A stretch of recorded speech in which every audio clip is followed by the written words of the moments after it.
Open study સફર platform. પહેલા તો બહુ બધું સોરી બધાને, કેમ કે 2 દિવસનો વચ્ચે બ્રેક પડી ગયો કોઈ કારણોસર.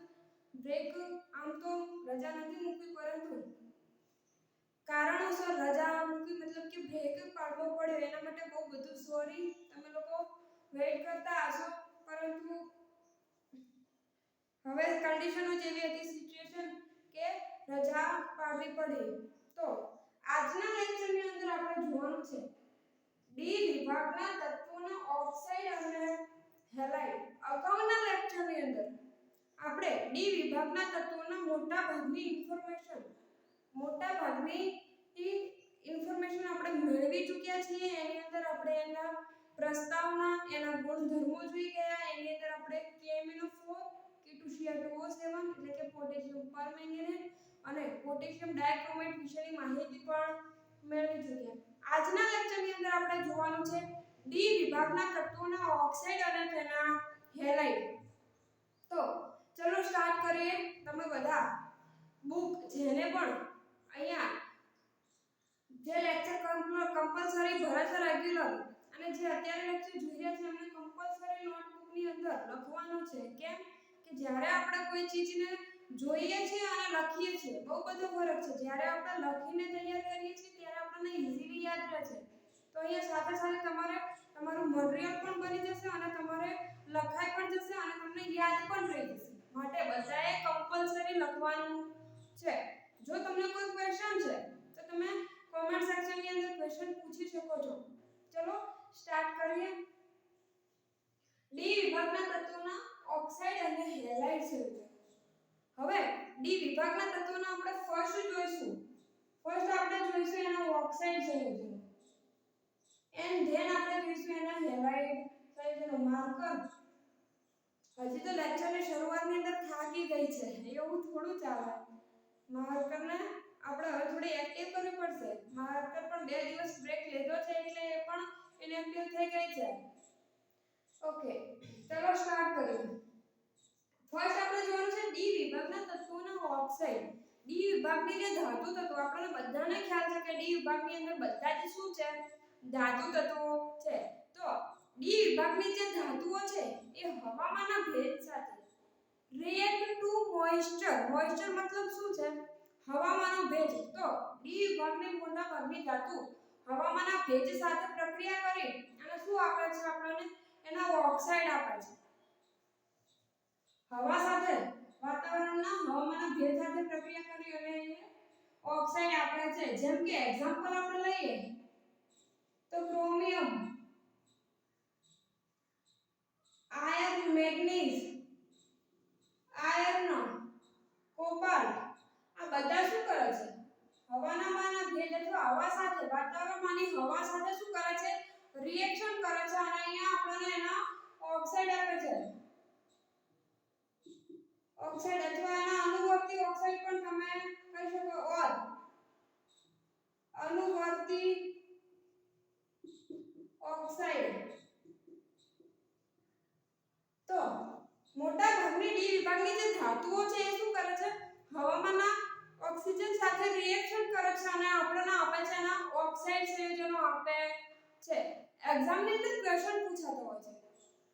કઈ રીતે ક્વેશ્ચન પૂછાય છે?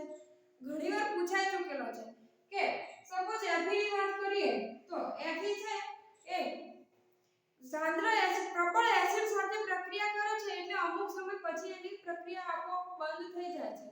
તો આવું કેમ થાય છે એ આપણે જોવાનું છે. ક્વેશ્ચન છે, તમારે બધાએ નોટ કરવાનું છે. ક્વેશ્ચન જોઈએ તો એની અંદર ક્વેશ્ચન શું છે કે Fe એ પ્રબળ એસિડ સાથે પ્રક્રિયા કરે છે, પરંતુ અમુક સમય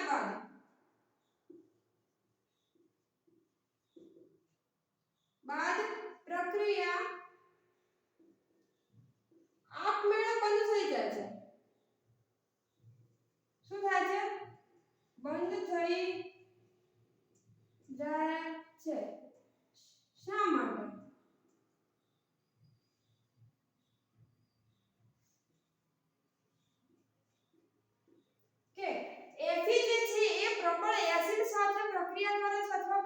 ઓક્સિડેશન કરતા સાથે પ્રક્રિયા કરે છે પરંતુ શું થાય છે અમુક સમય બાદ એની પ્રક્રિયા શું થઈ જાય છે આપમેળે બંધ થઈ જાય છે તો આવું કેમ થાય છે એક્ઝામ ની અંદર ઘણીવાર ક્વેશ્ચન પૂછાતો હોય છે તો એના માટે જવાબદાર શું છે જ્યારે આપણે Fe આયનની આપણે કોની સાથે પ્રક્રિયા કરીએ છીએ કોન્સન્ટ્રેટ ચલો અહીંયા આપણે એક્ઝામ્પલ તરીકે લઈએ નાઇટ્રિક એસિડ કોન્સન્ટ્રેટ HNO3 એટલે કે નાઇટ્રિક એસિડ સાથે આપણે Fe ની પ્રક્રિયા કરીએ છીએ એટલે અહીંયા આપણને શું બની જાય છે Fe2O3 ફેરિક ઓક્સાઇડ શું નામ છે ફેરિક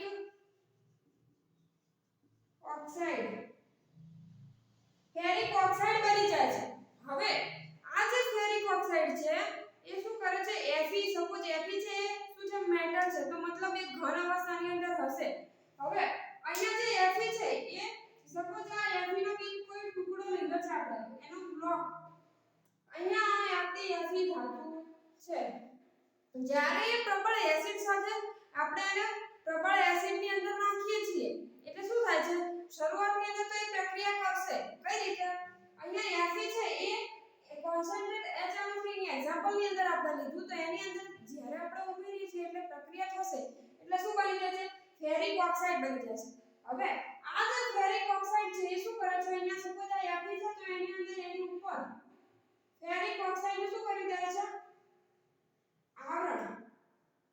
આવરણ અહીંયા બનાવી દે છે મતલબ કે સપોઝ કોઈ Fe નો ટુકડો છે હવે આ Fe ના ટુકડાની અંદર શું થાય છે જ્યારે આપણે એને કોઈ એસિડ ની અંદર પ્રબળ એસિડ ની અંદર નાખ્યું એટલે શું થાય છે બધી બાજુ શું બની જાય છે ફેરિક ઓક્સાઇડ નું કવર બની જાય છે આવરણ બની જાય છે હવે આ જે આવરણ છે એ શું કરે છે અંદરના Fe ને બહાર જે એસિડ છે એની સાથે સંપર્કમાં આવવા દેતું નથી કેમ કે બધી બાજુ શું બની ગયું છે ફેરિક ઓક્સાઇડ નું આવરણ બની ગયું છે એ શું કરે છે હવે પછી જે બાકી Fe છે એને એસિડ સાથે પ્રક્રિયા કરવા દેતો નથી માટે શું થાય છે ફેરિક ઓક્સાઇડ જે છે એ રક્ષિત કરે છે એવું આપણે એને અંદરના Fe ને એવું કહી શકીએ એટલે આગળ આપોઆપ શું થાય છે પ્રક્રિયા બંધ થઈ જાય છે તો શું જવાબદાર છે એના માટે ફેરિક ઓક્સાઇડ નું કવર અથવા એનું આવરણ માટે પ્રક્રિયા અહીંયા શું થઈ જાય છે સ્ટોપ થઈ જાય છે સેમ આવો જ ક્વેશ્ચન p બ્લોક ના એલિમેન્ટ માટે p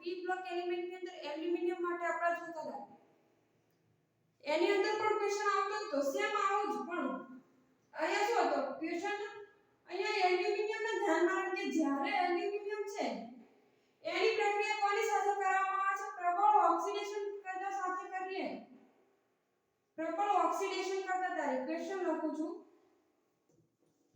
આ કોના માટે છે p બ્લોક એલિમેન્ટ માટે આપણને ખબર છે કે એલ્યુમિનિયમ કેવું છે કયા વિભાગનું તત્વ છે p વિભાગનું તત્વ છે તો અહીંયા શું થાય છે એલ્યુમિનિયમ માટે પણ પ્રશ્ન એ રીતે પૂછાય છે કે એલ્યુમિનિયમ એ જ્યારે પ્રબળ ઓક્સિડેશન કરતા સાથે પ્રક્રિયા કરે છે ત્યારે અમુક સમય બાદ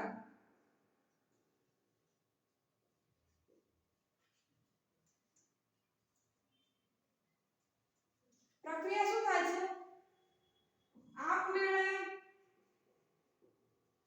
બંધ થઈ જાય છે કેમ શા માટે કયું કારણ જવાબદાર છે આના માટે પણ સેમ જે રીતે અહીંયા Fe નું છે એવું જ કંઈક એલ્યુમિનિયમ નું છે એલ્યુમિનિયમ ની અંદર પણ કંઈક એવું જ થાય છે તો અહીંયા શું થાય છે જ્યારે એલ્યુમિનિયમ છે એ પ્રબળ ઓક્સિડેશન કરતા સાથે પ્રક્રિયા કરે છે અહીંયા હું એની રિએક્શન લખું તો જ્યારે એલ્યુમિનિયમ શું કરે છે પ્રબળ ઓક્સિડેશન કરતા સાથે રિએક્શન કરશે પ્લસ શેના સાથે રિએક્શન કરે છે ઓક્સિડેશન કરતા સાથે આપણે એની રિએક્શન લઈ લઈએ તો કે જ્યારે પ્રબળ ઓક્સિડેશન કરતા સાથે રિએક્શન કરે છે એટલે અહીંયા શું બનાવી દે છે Al2O3 એલ્યુમિનિયમ ટ્રાયોક્સાઇડ હવે એ શું કરે છે બાકીના એલ્યુમિનિયમને સેમ જે રીતે Fe ને લાગુ પડતું હતું એ જ રીતે અહીંયા એલ્યુમિનિયમ છે તો બાકીના એલ્યુમિનિયમને શું કરે છે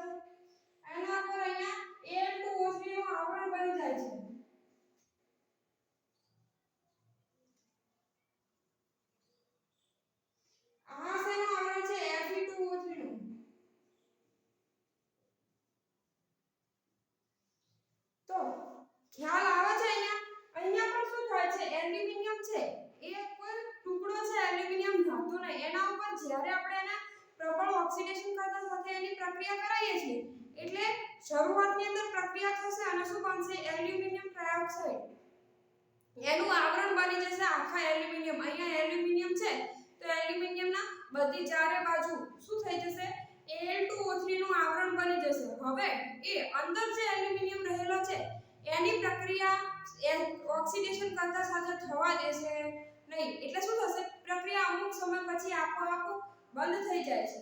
તો અહીંયા ક્વેશ્ચનની અંદર ખ્યાલ આવી ગયો છે બંનેની અંદર. ક્વેશ્ચન 1 અને ક્વેશ્ચન 2 ઘણી વાર એક્ઝામની અંદર ક્વેશ્ચન પૂછાતા હોય છે, તમારે બધાએ લખી નાખવાનું છે. ક્વેશ્ચનની અંદર ખ્યાલ આવી ગયો છે બધાને? ઓકે, ચલો હવે આપણે નેક્સ્ટ જોઈએ કે કલર્સ ઓફ ઓક્સાઇડ, કે ઓક્સાઇડ કેવા કલરના હોય છે. અમુક ઓક્સાઇડના કલર એક્ઝામની અંદર પૂછાતા હોય છે, તો હવે આપણે જોઈએ એના કલર.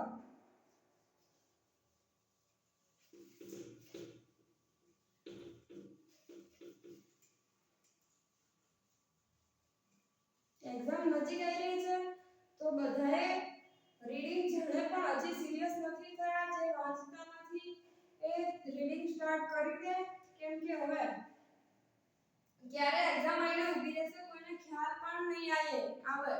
સમય ક્યારે પસાર થઈ જાય છે આપણને ખ્યાલ પણ નથી આવતો, તો પ્રિપેરેશન કરવાની છે સારી એવી. ચલો આપણે નેક્સ્ટ જોઈએ કલર્સ ઓફ ઓક્સાઇડ.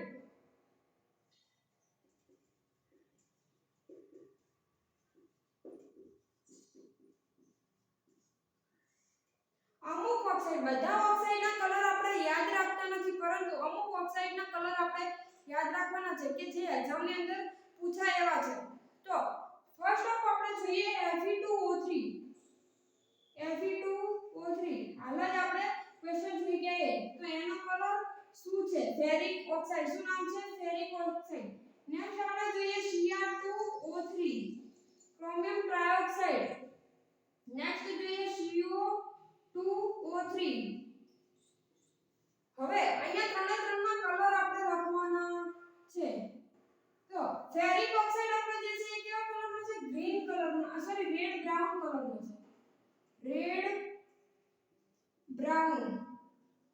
અહીંયા Cr2O3 એ કેવા કલરનો છે ગ્રીન કલરનો છે.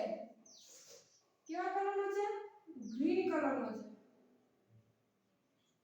Cr2O3 ગ્રીન કલરનો છે. એના પછીનો છે કોબાલ્ટ ટ્રાયોક્સાઇડ. તો એનો કલર કેવો છે એ તમને હોમવર્કની અંદર છે. આનો કલર તમારે હવે હોમવર્કની અંદર તમારા કમેન્ટ સેક્શનની અંદર એના કલર્સનો જવાબ આપવાનો છે. આ બે કલર્સ તમે કહી દીધા. હવે Cr2O3 નો કલર કેવો છે એ તમારે મને કહેવાનું છે. એટલું તો હોમવર્ક બને જ, કેમ કે જો આપણે હોમવર્ક નહીં કરીએ આપણે આમાં જોઈશું તો આપણે ખુદ શીખવાનો પ્રયત્ન ક્યારે કરશું. તો આના માટે તમારે ખુદ જાતે પ્રયત્ન કરવાનો છે કે કેવા કલરનો છે. આ કેવા કલરનો છે ગ્રીન એટલે કે લીલા કલરનો, રેડ બ્રાઉન એટલે કે લાલ કલરનો છે. હવે CO2O3 કેવા કલરનો છે એ તમારે મને કહેવાનું છે. નેક્સ્ટ આપણે વાત કરીએ કે V2O5.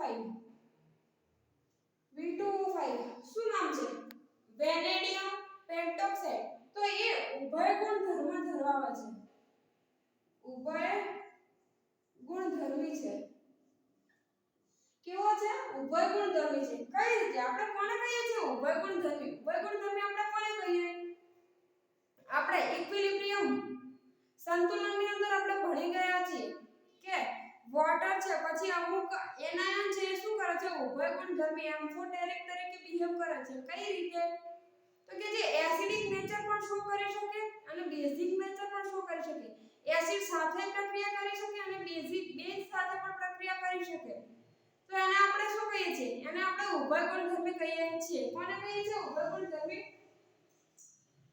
શું કરે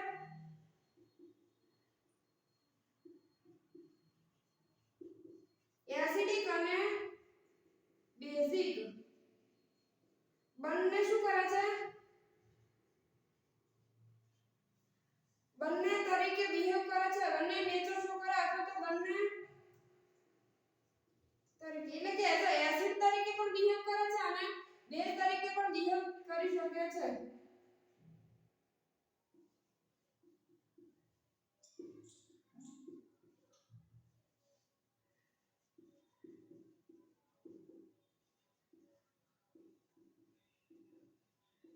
શું કે જે એસિડિક અને બેઝિક બંને તરીકે બિહેવ કરી શકે એને આપણે શું કહીએ ઉભય ગુણધર્મી કહીએ છીએ અહીંયા વેનેડિયમ પેન્ટોક્સાઇડ છે એ કેવો સ્વભાવ ધરાવે છે એસિડિક સ્વભાવ પણ ધરાવે છે અને બેઝિક સ્વભાવ પણ ધરાવે છે પરંતુ જનરલી ઉભય ગુણધર્મી છે એટલે બંને સ્વભાવ ધરાવશે પરંતુ વધારે પ્રમાણમાં એ કયો નેચર શો કરે છે એસિડિક નેચર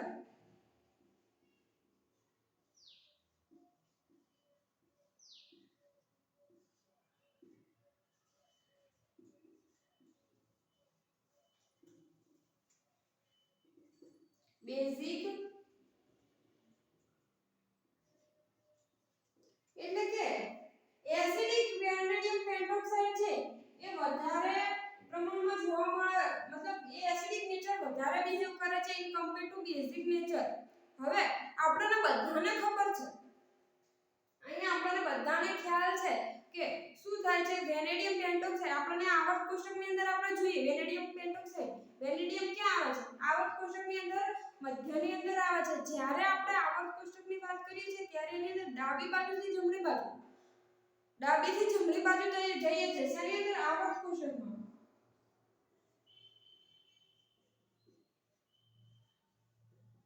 આવર્ત કોષ્ટકમાં ડાબેથી જમણે ડાબેથી જમણે તરફ જઈએ એમ શું થાય છે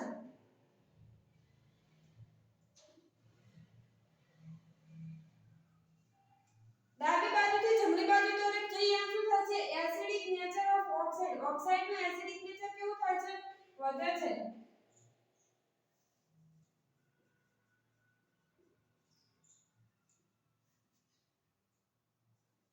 ઓક્સાઇડનો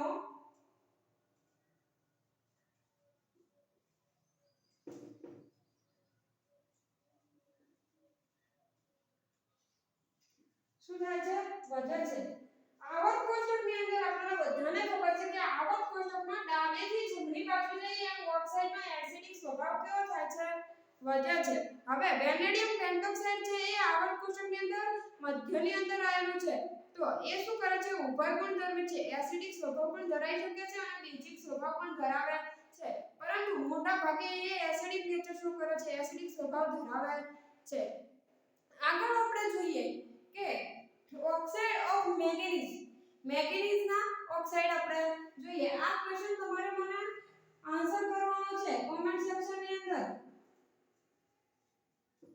યાદ રાખવાનું છે આ ક્વેશ્ચન એનો કલર કયા કલરનો હોય છે તમારે મને કોમેન્ટ સેક્શનની અંદર શું કરવાનું છે આન્સર એનો આપવાનો છે નેક્સ્ટ આપણે જોઈએ ઓક્સાઇડ ઓફ મેંગેનીઝ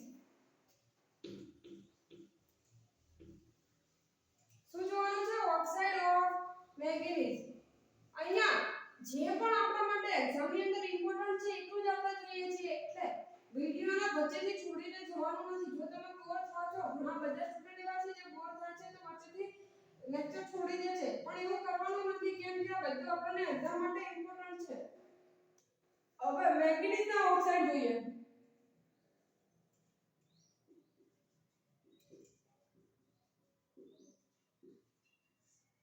શું જોવાનું છે મેંગેનીઝના ઓક્સાઇડ મેંગેનીઝ છે આપણને ખબર છે કે મેંગેનીઝ +2 થી +7 ઓક્સાઇડ જુદી જુદી +2 થી +7 સુધીની જુદી જુદી ઓક્સિડેશન અવસ્થાઓએ ધરાવી શકે છે જુદી જુદી ઓક્સિડેશન અવસ્થાની અંદર એ અસ્તિત્વ ધરાવે છે તો અહીંયા આપણે જોવાનું છે કે ઓક્સિડેશન અવસ્થા કોની મતલબ કે કઈ ઓક્સિડેશન અવસ્થાની અંદર કયા ફોર્મની અંદર હોય છે તો આપણે જોઈશું કે મેંગેનીઝ છે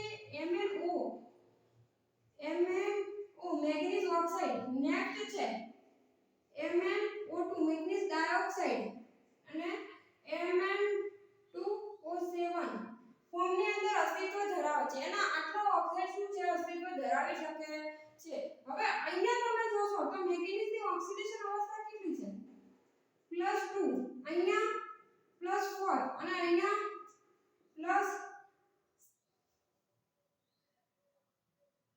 અહીંયા કેટલી છે ઓક્સિડેશન અવસ્થા 7 2 અહીંયા x ધારી લેવાનો છે 2x પ્લસ અહીંયા 7 ઓક્સિજન = 0 ઓક્સિડેશન તમે કઈ રીતે શોધો છો હવે અહીંયા ઓક્સિજનના કેટલા હોય છે 2x + પ્લસ અહીંયા 7 માઈનસ 2 ઇઝ ઇક્વલ ટુ 0. અહીંયા કેટલી થાય છે 7 દુ 14 માઈનસ છે આ બાજુ આવશે તો પ્લસ એટલે 2x ઇઝ ઇક્વલ ટુ 14. અહીંયા શું છે x ઇઝ ઇક્વલ ટુ 14/2 એટલે કેટલી થાય છે +7 ઓક્સિડેશન અવસ્થાની અંદર છે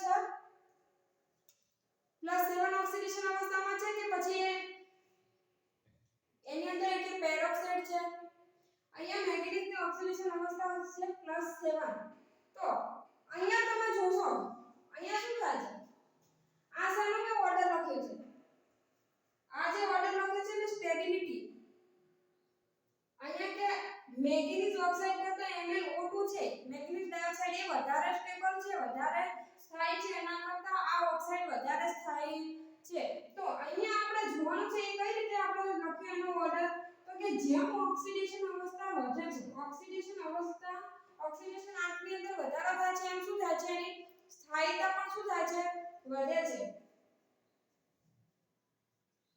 જેટલું શું છે વધારે ઓક્સિડેશન સ્ટેટ વધારે એમ એની શું થાય એની સ્થાયીતા ઓક્સાઇડની સ્થાયીતા પણ શું એટલી વધારે જેટલી ઓક્સિડેશન અવસ્થા ઓક્સિડેશન નંબર જેટલો વધારે અહીંયા ઓક્સિડેશન સ્ટેટ લખ્યું છે ચલો આપણે ઓક્સિડેશન આગળ લખીએ છીએ ઓક્સિડેશન જેમ ઓક્સિડેશન અંક વધે છે એમ શું થાય છે આનું ઓક્સાઇડની સ્થાયીતા પણ શું થાય છે વધે છે હવે મેંગેનીઝના ઓક્સાઇડ પરથી એક ક્વેશ્ચન આપણને અલગ એક્ઝામની અંદર જી ની અંદર GEE ની અંદર પણ પૂછાયેલો છે બોર્ડની અંદર પણ પૂછાઈ ચૂકેલો છે આવી રીતે અલગ એક્ઝામની અંદર 4 વાર એક ક્વેશ્ચન પૂછાઈ ચૂકેલો છે જે આપણે સોલ્વ કરવાનો છે એની અંદર આપણને ક્વેશ્ચન શું હતો ક્વેશ્ચન એવો છે કે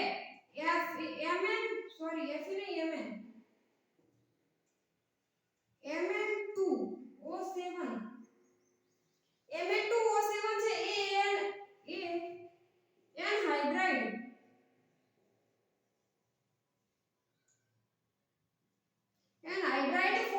એનહાઇડ્રાઇડ ફોર્મમાં અસ્તિત્વ ધરાવી શકે છે મતલબ કે અસ્તિત્વ ધરાવે છે Mn2O3 એ એનહાઇડ્રાઇડ સ્વરૂપે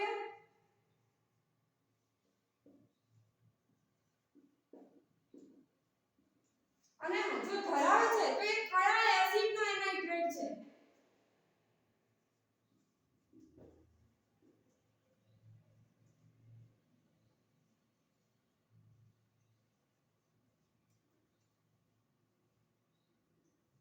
શું પ્રશ્ન છે કે Mn2O7 છે એ એનહાઇડ્રાઇડ ફોર્મની અંદર પહેલા તો અસ્તિત્વ ધરાવે છે જો ધરાવે છે તો એ કયા એસિડનો એનહાઇડ્રાઇડ છે તો આની અંદર શું થશે Mn2O7 છે એ એનહાઇડ્રાઇડ ફોર્મની અંદર અસ્તિત્વ ધરાવે છે યસ આવશે પરંતુ એ કયા એસિડનો એનહાઇડ્રાઇડ છે તો એ આપણે હવે એના માટે રિએક્શન જોઈશું અહીંયા શું થાય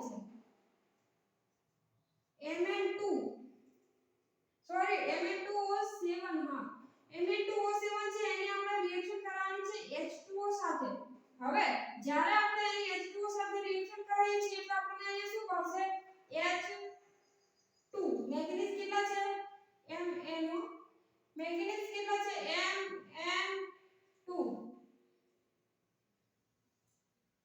હવે H2Mn2O8 પાછી એની અંદરથી શું થાય છે સમય સાથે એની અંદરથી શું બની જાય છે પર મેંગેનીઝ એસિડના 2 અણુ બને 2HMnO4 શું છે પર મેંગેનિક એસિડ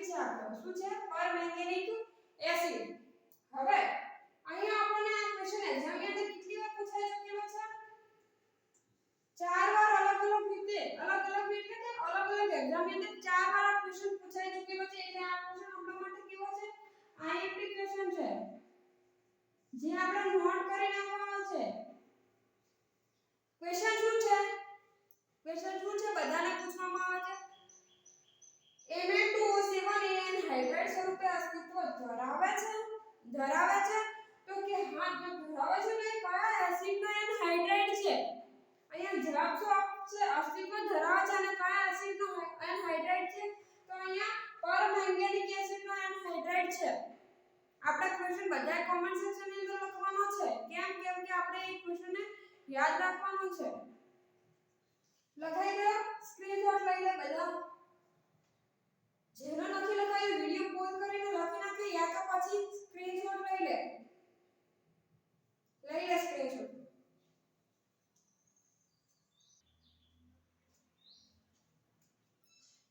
ઓકે હવે આપણે આગળ જોઈએ એની અંદર mix oxide of D block element D વિભાગના તત્વોના મિક્સ ઓક્સાઇડ જોઈએ આપણે આટલે સુધી બધાને પતી ગયું છે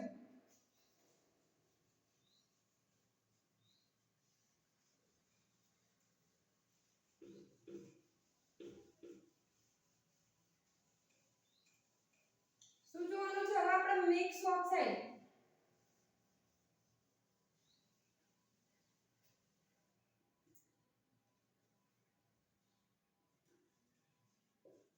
મિશ્ર ઓક્સાઇડ કોના ડી વિભાગની ધાતુના મિશ્ર ઓક્સાઇડ જોવાના છે તો ફર્સ્ટ આપણે વાત કરીએ Fe ની Fe છે એ કયા મિક્સ ઓક્સાઇડ કઈ રીતે અસ્તિત્વ કયો મિક્સ ઓક્સાઇડ એનો અસ્તિત્વ ધરાવે છે કોનો Fe આયન નું તો ફર્સ્ટ આપણે જોઈએ Fe તો Fe જે છે Fe3O4 સ્વરૂપે પણ અસ્તિત્વ ધરાવી શકે છે હવે Fe3O4 એ શું છે મિક્સ ઓક્સાઇડ છે કોનો મિક્સ ઓક્સાઇડ છે જોઈએ અહીંયા Fe3O4 છે એ Fe2O3 ઇન્ટુ Fe2O3 તો અહીંયા કેટલા બાકી રહે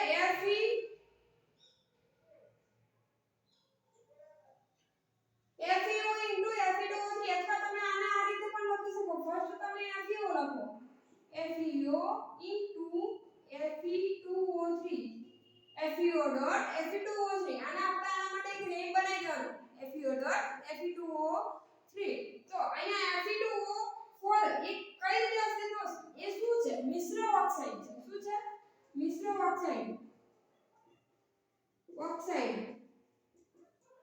કોનો FeO dot Fe2O3 ferrous oxide અને ફેરિક ઓક્સાઇડ નો મિશ્ર ઓક્સાઇડ છે શું છે Fe3O4 અહીંયા Fe ની ઓક્સિડેશન અવસ્થા શું છે +2 અહીંયા +3 હવે અહીંયા બંનેની કમ્બાઈન્ડ ઓક્સિડેશન અવસ્થા લખવી હોય તો શું થાય છે આપણે રેડોક્સ રિએક્શન ની અંદર ભણી ગયા રેડોક્સ પ્રક્રિયાઓ એની અંદર આપણે જોતા હતા એવરેજ ઓક્સિડેશન નંબર તો અહીંયા બંનેનો ઓક્સિડેશન અવસ્થા 8 નહીં થાય અહીંયા તમે જોશો +2 આની છે +3 તમે કરી દો બે વખત છે એટલે +6 +2 +8 થશે નહીં પરંતુ આપણે એ શું ધ્યાનમાં લઈએ છીએ એની એવરેજ ઓક્સિડેશન સ્ટેટ તો અહીંયા શું કહીએ છીએ આપણે આના માટે ઓક્સિડેશન સ્ટેટ લખીએ તો શું થશે એવરેજ ઓક્સિડેશન સ્ટેટ તો 8/3 એની એવરેજ ઓક્સિડેશન સ્ટેટ કેટલી થશે 8/3 એ હોય શું છે એવરેજ ઓક્સિડેશન સ્ટેટ કોના માટે FeO ડોટ Fe2O3 માટે આના માટે આપણે એક ગ્રેમ બનાવી દેવાનો જો આપણને યાદ નથી રહેતું તો એવી જ રીતે આપણે વાત કરીએ આગળ CO3O4 અહીંયા પણ મિક્સ ઓક્સાઇડ જોવા મળે છે કઈ રીતે તો COO ડોટ CO2O3 તો અહીંયા તમે જોશો તો અહીંયા પણ શું છે મિશ્ર ઓક્સાઇડ છે કોનો આ શું છે મિશ્ર ઓક્સાઇડ કોનો કોબાલ્ટનો કઈ રીતે અસ્તિત્વ ધરાવે છે CO ડોટ CO2O3 બંનેનો મિશ્ર ઓક્સાઇડ છે CO3O4 અહીંયા પણ સેમ થશે આની ઓક્સિડેશન અવસ્થા કેટલી થશે +2 આની +3 કોબાલ્ટ ની અંદર અહીંયા અને અહીંયા એવરેજ ઓક્સિડેશન સ્ટેટ કેટલી થશે 8/3 ખ્યાલ આવે છે એટલે સુધી બધાને એવી જ રીતે આપણે એલ્યુમિનિયમ ની વાત કરીએ એલ્યુમિનિયમ કયા સમૂહનું તત્વ છે એલ્યુમિનિયમ એ P વિભાગનું તત્વ ઓક્સાઇડને ધ્યાનમાં લઈ લઈએ છીએ તો અહીંયા એલ્યુમિનિયમની વાત કરશું તો અહીંયા શું થશે Al3O4 અહીંયા શાનો મિશ્ર ઓક્સાઇડ છે ચલો બી બ્લોક છે અને આપણે અત્યારે ધ્યાનમાં લેતા એનો એક અપવાદ છે એની અંદર આપણે એને ધ્યાનમાં લઈએ હવે અહીંયા આપણે વાત કરીએ લેડની તો અહીંયા લેડમાં શું થશે લેડ પણ પી વિભાગનું તત્વ જ છે પરંતુ અહીંયા Pb3O4 અહીંયા તમે જોશો તો છે તો મિશ્ર ઓક્સાઇડ જ લેડનો મિશ્ર ઓક્સાઇડ કોનો લેડનો મિશ્ર ઓક્સાઇડ છે પરંતુ શું અહીંયા આ રીતે થશે ખરા મને આન્સર આપો કે શું અહીંયા આ રીતે થશે અહીંયા આ રીતે થશે ખરા મતલબ કે અહીંયા જે રીતે ફેરસ ઓક્સાઇડ અને ફેરિક ઓક્સાઇડનો મિશ્ર ઓક્સાઇડ છે Pb3O4 એવી જ રીતે Pb3O4 છે એ PbO PbO ડોટ Pb2O3 નો ઓક્સાઇડ હશે ખરા અહીંયા આવી રીતે હશે PbO ડોટ Pb2O3 આ રીતે અસ્તિત્વ ધરાવે ના અસ્તિત્વ ધરાવશે નહીં આપણે આને જે રીતે આ કરીએ છીએ એ રીતે આ કરવાનું નથી કેમ કારણ કે લેડ છે પી વિભાગની ધાતુ છે લેડ છે એ કઈ ઓક્સિડેશન અવસ્થા દર્શાવી શકે શું કરી શકે લેડ છે એ +2 Pb +2 અને +4 ઓક્સિડેશન અવસ્થા દર્શાવે છે પરંતુ +3 અહીંયા તમે જોશો તો લેડની ઓક્સિડેશન અવસ્થા કેટલી થઈ જશે +3 જે એ દર્શાવી શકતું નથી એટલે અહીંયા લેડ છે એ શું કરે +3 ઓક્સિડેશન અવસ્થા દર્શાવી શકતું નથી માટે અહીંયા આનો જે મિશ્ર ઓક્સાઇડ છે એ આ રીતે PbO Pb2O3 નહીં હોતા કઈ રીતે હશે PbO2 અહીંયા કેટલા લેડ છે 2 ઓક્સિજન 2 નું 4 અહીંયા આ રીતે સોરી PbO2 into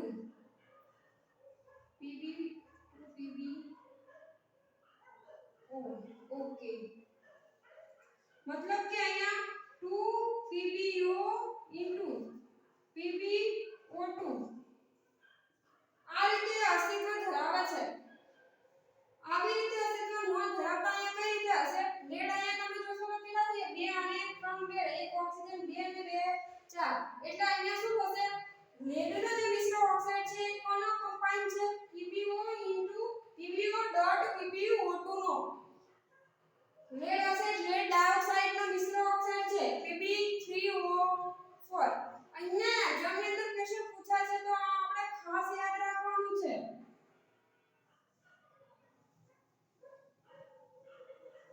આ આપણે યાદ રાખવાનું છે કે એક્ઝામની અંદર આપણને ક્વેશ્ચન કઈ રીતે પૂછાય છે એક્ઝામની અંદર આ લખાઈ ગયું છે એક સ્ક્રીનશોટ લઈ લે બધા પછી હું આગળ આનો ક્વેશ્ચન કઈ રીતે એક્ઝામની અંદર ક્વેશ્ચન પૂછાય છે આપણે જોઈએ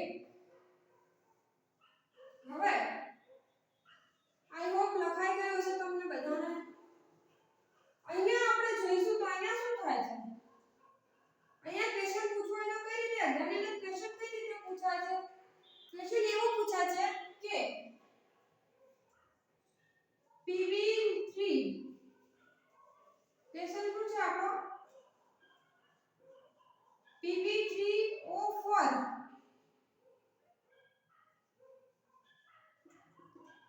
એ PbO dot Pb2O3 નો મિશ્ર ઓક્સાઇડ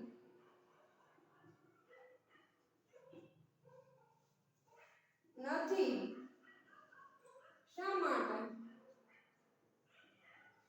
નથી તો કેમ નથી એવો ક્વેશ્ચન પૂછાય છે તો અહીંયા તમારે મેન્શન શું કરવાનું છે કે લેડ છે એ +2 ઓક્સિડેશન અવસ્થા દર્શાવે પરંતુ +3 ઓક્સિડેશન અવસ્થા એ શો કરતું નથી માટે અહીંયા શું થાય છે PbO Pb2O3 એટલે અહીંયા આપણે આન્સરની અંદર શું લખવાનું છે લેડ છે એ શું કરે છે +2 ઓક્સિડેશન અવસ્થા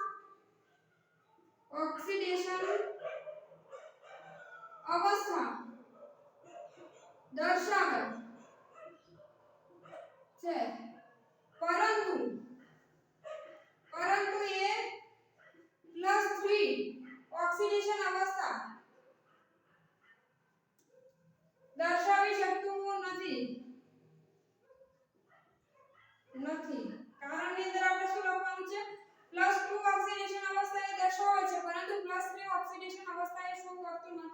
માટે લેડનો જે મિક્સનો ઓક્સાઇડ છે એ PbO.Pb2O3 સ્વરૂપે નહીં હોતા. તેના સ્વરૂપે હોય છે 2PbO.PbO2 સ્વરૂપે હોય છે. એટલે સુધી બધાને પતી ગયું છે. લખાઈ ગયું?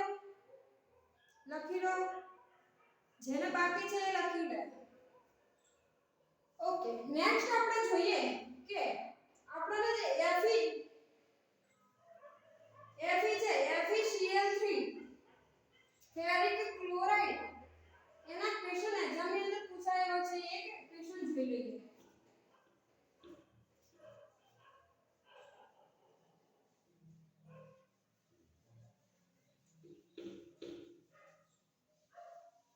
નેક્સ્ટ આપણે ક્વેશ્ચન જોવાનો છે કે FeCl3 જે છે શું FeCl3 શું નામ છે? Ferric chloride. Ferric chloride. તો અહીંયા જે ફેરિક ક્લોરાઇડ જે છે એ કેવા સ્વરૂપે અસ્તિત્વ ધરાવે છે? ડાયમર સ્વરૂપે. ડાયમર દ્વિઅણુ.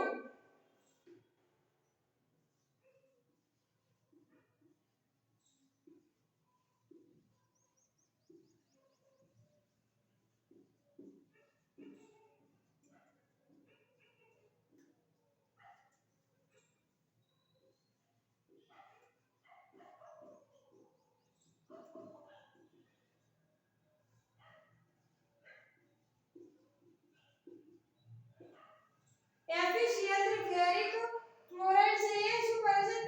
દ્વિઅણુ સ્વરૂપે અસ્તિત્વ ધરાવે છે. હવે તેની અંદર રહેલો બંધ સમજાવવાનો છે આપણે કે એની અંદર કયો બંધ જોવા મળે છે અને કયો બંધ કેમ જોવા મળે છે. તો અહીંયા FeCl3 છે એ દ્વિઅણુ સ્વરૂપે અસ્તિત્વ ધરાવે છે એ આપણને ખ્યાલ છે. શું કરે FeCl3 શું કરે છે? દ્વિઅણુ સ્વરૂપે અસ્તિત્વ ધરાવે છે. અહીંયા શું છે? Fe 1 2 3. અહીંયા પણ શું લેવાનું છે? Fe.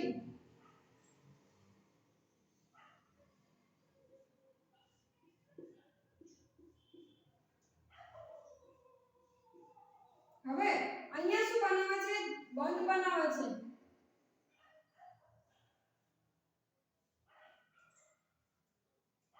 આ રીતે એનું બંધારણ હોય છે. કોનું? FeCl3 નું. આ શું છે? FeCl3 નો દ્વિઅણુ છે ડાયમર. કોનો? FeCl3 નો ડાયમર છે. હવે આપણે એવું કીધું છે કે એની અંદર રહેલો બંધ ને સમજાવો. કયો બંધ જોવા મળે છે? તો અહીંયા તમે જોશો તો આ બધા બંધ છે એ કેવા છે? એ 2 સેન્ટર્ડ 2 ઇલેક્ટ્રોન બોન્ડ છે. એટલે કે 2 કે ની અંદર બે અણુ કેન્દ્ર છે તો સામે બે ઇલેક્ટ્રોન બંધ છે. પરંતુ તમે આ બે બંધની વાત જો અહીંયા બંને બે બંધને ધ્યાનમાં લેશો તો અહીંયા કયા બંધ જોવા મળે છે? 3 સેન્ટર્ડ 4 ઇલેક્ટ્રોન. અહીંયા 3 સેન્ટર્ડ કેટલા? 4 ઇલેક્ટ્રોન બંધ જોવા મળે છે. તો અહીંયા જે બંધ જોવા મળે છે કયા પ્રકારનો હોય છે? 3 સેન્ટર્ડ 4 ઇલેક્ટ્રોન બંધ. કઈ રીતે? હવે FeCl3 છે શેના તરીકે બિહેવ કરે છે? આપણને ખબર છે કે FeCl3 લुईस એસિડ તરીકે બિહેવ કરે છે. લुईस એસિડ આપણે કોને કહીએ છીએ? કે જે ઇલેક્ટ્રોન યુગ્મને શું કરે? સ્વીકારે. એને આપણે ઇલેક્ટ્રોન ડેફિશિયન્ટ કમ્પાઉન્ડ પણ કહીએ. ઇલેક્ટ્રોન ઉણપ ધરાવતા અણુ. આ શું છે? FeCl3 જે છે FeCl3 ઇલેક્ટ્રોન ઉણપ ધરાવતા અણુ. શું છે? ઇલેક્ટ્રોન ઉણપ ધરાવતો અણુ છે. FeCl3 એ ઇલેક્ટ્રોન ઉણપ ધરાવતો અણુ છે. માટે એ શેના તરીકે બિહેવ કરે છે? લुईस એસિડ. આપણે લुईस એસિડ કોને કહીએ છીએ? કે જે ઇલેક્ટ્રોન યુગ્મને શું કરે? ઇલેક્ટ્રોન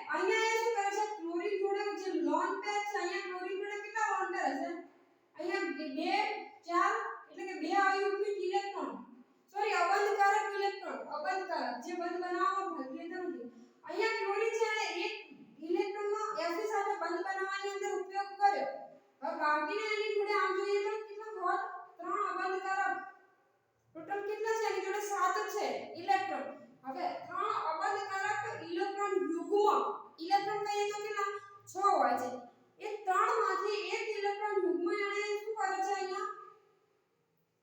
અહીંયા એક ઇલેક્ટ્રોન એક શું કરે છે એ દાન કરે છે કોને Fe ને અહીંયા બંધ દશામાં એ Fe ને દાન કરે છે અહીંયા ક્લોરીન શું કરે છે Fe ને એક ઇલેક્ટ્રોન યુગ્મનું દાન કરે છે એક ઇલેક્ટ્રોન યુગ્મ Fe સાથે બંધ બનાવવામાં શું કરે છે Fe ને આપે છે સેમ અહીંયા FeCl3 ની વાત કરીએ તો અહીંયા શું છે 2 4 અને 6 Fe જોડે ટોટલ 6 ઇલેક્ટ્રોન સોરી હા Fe જોડે 6 ઇલેક્ટ્રોન છે એને આશ્રય પૂર્ણ કરવા માટે શું જરૂર છે 2 ઇલેક્ટ્રોનની જરૂર છે એટલે શું કરે છે અહીંયા ક્લોરીન જોડે જે લોન પેર હતું એ લોન પેરને શું કરે છે ક્લોરીન Fe ને બંધ બનાવવામાં મતલબ ક્લોરીન Fe ને બંધ અબંધકારક ઇલેક્ટ્રોન યુગ્મનું દાન કરે છે કેમ કારણ કે એનું અષ્ટક એને પૂર્ણ કરવાનું છે અને ક્લોરીન જોડે તો શું છે અબંધકારક ઇલેક્ટ્રોન યુગ્મ છે માટે તો અહીંયા ખ્યાલ આવી ગયો છે હવે આપણે એ પણ સાથે સાથે જોઈ લેવાનું છે કે FeCl3 લुईस એસિડ તરીકે બિહેવ કરે છે તો એ કઈ પ્રક્રિયાની અંદર ઉપયોગમાં લેવાય છે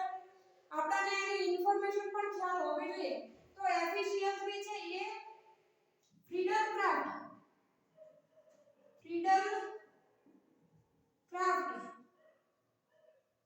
પ્રક્રિયામાં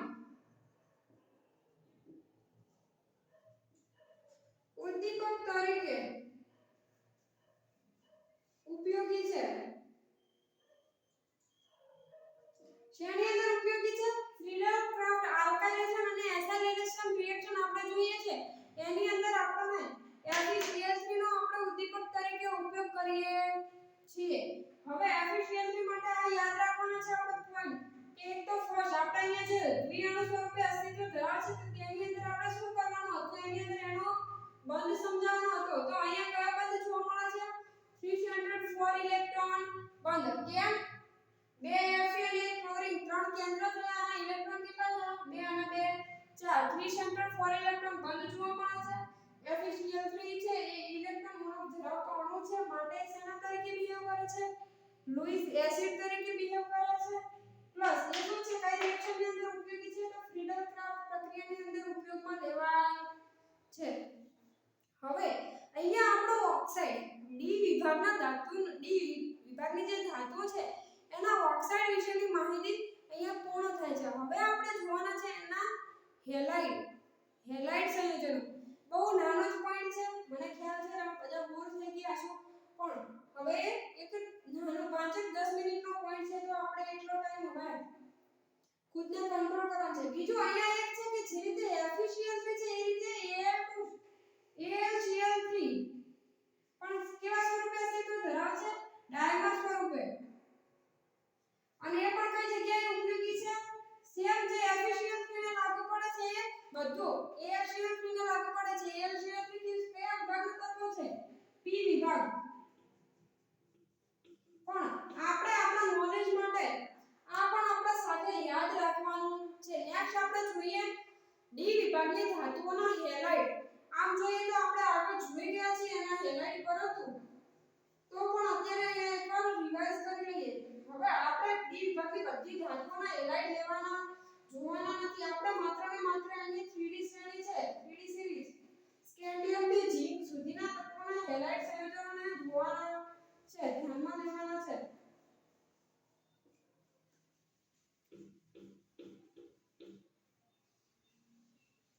કોને ધ્યાનમાં લેવાના છે ખાલી માત્ર ને માત્ર 3D શ્રેણીના તત્વો હવે સોરી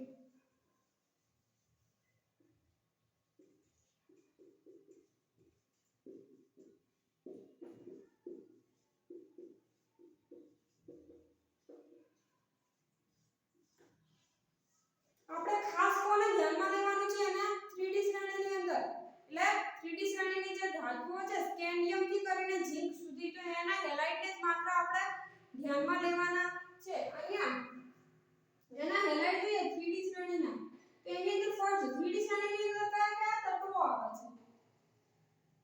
કીધું તું શક્તિ સ્કેન્ડિયમ ટિટાનિયમ વેનેડિયમ શક્તિ વક્રમણ સ્કેન્ડિયમ ટિટાનિયમ વેનેડિયમ ક્રોમિયમ મેંગનીઝ બધાને યાદ જ હશે કેમ કે 30 વિડિયો બધાને આવડતા હશે આયર્ન કોબાલ્ટ નિકલ કોપર અને ઝિંક હવે અહીંયા આપણે એના હેલાઇડની ઓક્સિડેશન અવસ્થા ઉપરથી જોઈશું આપણને ખબર છે કે કયું તત્વ કઈ ઓક્સિડેશન અવસ્થા શું કરે છે એના ઉપરથી આપણે એના હેલાઇડ સંયોજનો જોવાનું છે તો અહીંયા આપણે વાત કરીએ સ્કેન્ડિયમની તો અહીંયા સ્કેન્ડિયમ છે એ શેના તરીકે અસ્તિત્વ ધરાવે છે SnCl3 ખાસ કરીને આપણે પર્ટિક્યુલર અહીંયા ક્લોરાઇડ લઈએ છીએ તો ક્લોરાઇડ ધ્યાનમાં રાખીએ તો SnCl3 હવે ટિટાનિયમની વાત કરીએ તો એ TiCl4 વેનેડિયમ છે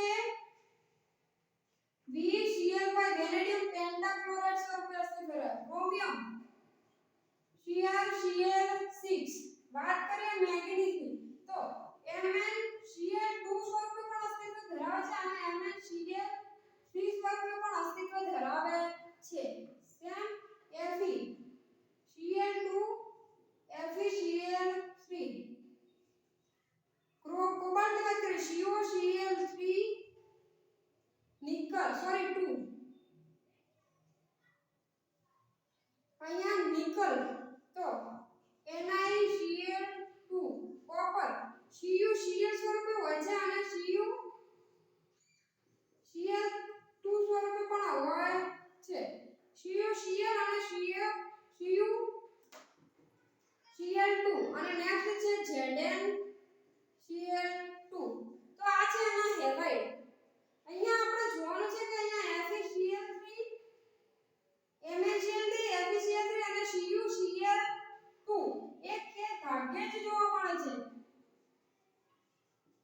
છે રેરલી અથવા તો ભાગ્યે જ જોવા મળે છે શું છે રેર છે એટલે કે ભાગ્યે જ અસ્તિત્વ ધરાવે છે બાકી આ બધા જે હેલાઇડ છે એ કેવા છે સ્થાયી છે તો અહીંયા આપણું ડી વિભાગના જે ધાતુ તત્વો છે એના ઓક્સાઇડ અને હેલાઇડ સંયોજનો કમ્પ્લીટ થાય છે હવે પછીના લેક્ચરની અંદર આપણે જોઈશું F વિભાગની પ્રસ્તાવના મતલબ કે F બ્લોક એલિમેન્ટ વિશે આપણે ઇન્ફોર્મેશન મેળવીશું આઈ હોપ આટલે સુધી બધાને થઈ ગયું હશે અહીંયા પણ જે પણ પોઈન્ટ લખવામાં આવે છે એ બધાએ તમારે લખવાનું છે એ કમ્પ્લીટ તૈયાર કરવાના છે કેમ કે એની અંદરથી